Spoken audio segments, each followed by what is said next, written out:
दोस्तों, आज की कहानी है समधन जी आपकी बड़ी बहू क्या लाई जो उसे इतना बड़ा कमरा दे दिया। दोस्तों, कहानी शुरू करने से पहले अगर आपने चैनल को सब्सक्राइब नहीं किया हो तो कर लीजिए ताकि आपके पास पहुंच सके हर नया वीडियो। रिया अपने माता पिता की इकलौती संतान थी। विष्णु जी और सुगदा जी ने उसे अच्छे से अच्छे संस्कार देने की कोशिश की थी। रिया अपने ससुराल में बहुत खुश है। उसकी सास रंजना जी उसकी तारीफ करते नहीं थकती। देवर और ननद के साथ उसकी अच्छी जमती है। कभी रंजना जी ने उसे अकेले काम नहीं करने दिया। बहू के कर्तव्य बताए तो उसे अधिकार भी दिए। रंजना जी के साथ रिया को कभी माँ की कमी महसूस नहीं हुई। अब तो रिया की देवरानी भी आ गई है। उसका मायका बहुत सपन है, इसलिए वो जब देखो अपने मायके की हैकड़ी दिखाकर सबसे अलग अलग सी रहती है। ना सास से मतलब और ना ननद से और जेठानी। रिया तो उसकी गिनती में ही नहीं थी। आज रिया के देवर के बेटे के जन्म के खुशी में उसके ससुराल में पार्टी थी। रिया के माता पिता भी आए हुए थे। अपनी बेटी की किस्मत पर उन्हें भी खुशी होती थी। बेटी ससुराल में खुश रहे, इससे बड़ी खुशी किसी माता पिता के लिए क्या हो सकती है। सुगदा जी महसूस कर रही थी कि रिया की देवरानी का व्यवहार सबके साथ कुछ उखड़ा उखड़ा सा है। सभी मेहमानों के जाने के बाद घर के लोग और दोनों बहुओं के परिवार वाले रुके थे। जब देवरानी की मम्मी बोली, बहन जी बुरा मत मानिएगा, लेकिन अब हमारी बेटी के सामान के हिसाब से उसका कमरा छोटा लगता है। आपने अपनी बड़ी बहू को तो इतना बड़ा कमरा दे रखा है जिसके पास कुछ नहीं, उसे क्या जरूरत। अब तो आप इन दोनों के कमरे आपस में बदल दीजिए, कहकर वो हंसने लगी। रंजना जी बोली, बहन जी पहली बात तो ये है कि ये मेरे घर का मामला है, उसमें किसी और को बोलने का कोई अधिकार नहीं। अब आपने बात रखी है तो आपको भी बता दूं, कमरे सामान के हिसाब से नहीं, दिलों में प्यार और अपनेपन से मिलते हैं।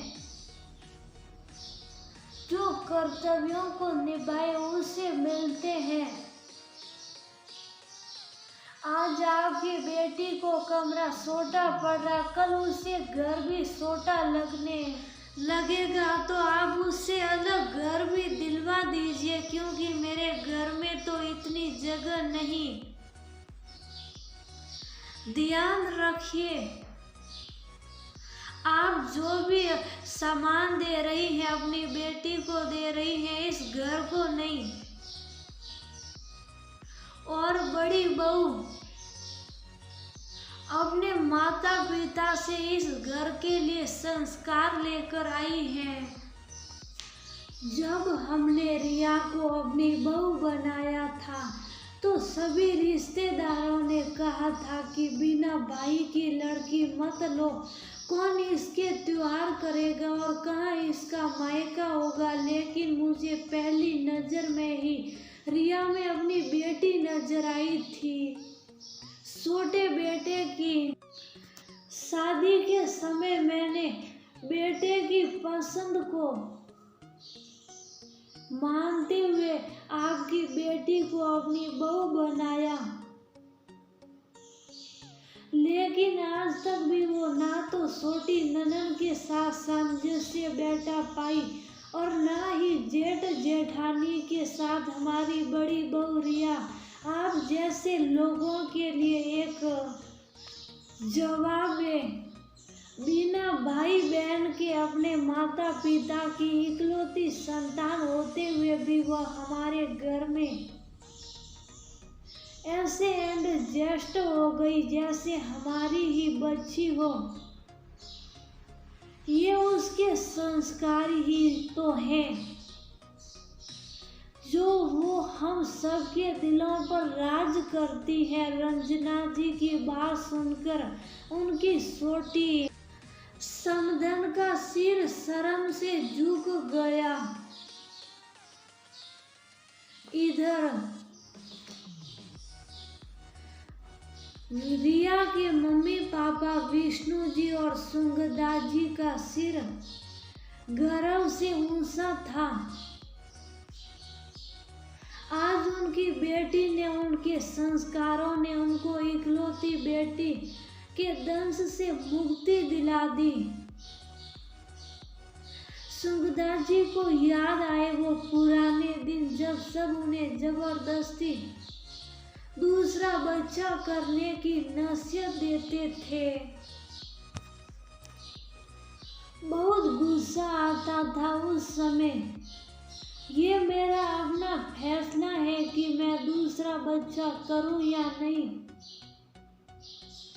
मैं अपनी एक ही बेटी को अच्छे संस्कार और अच्छी शिक्षा देना चाहती थी।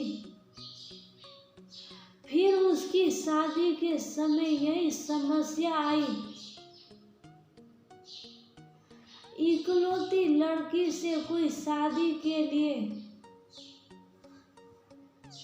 तैयार नहीं होता था। उन्हें समाज की सोच पर तरस आता था।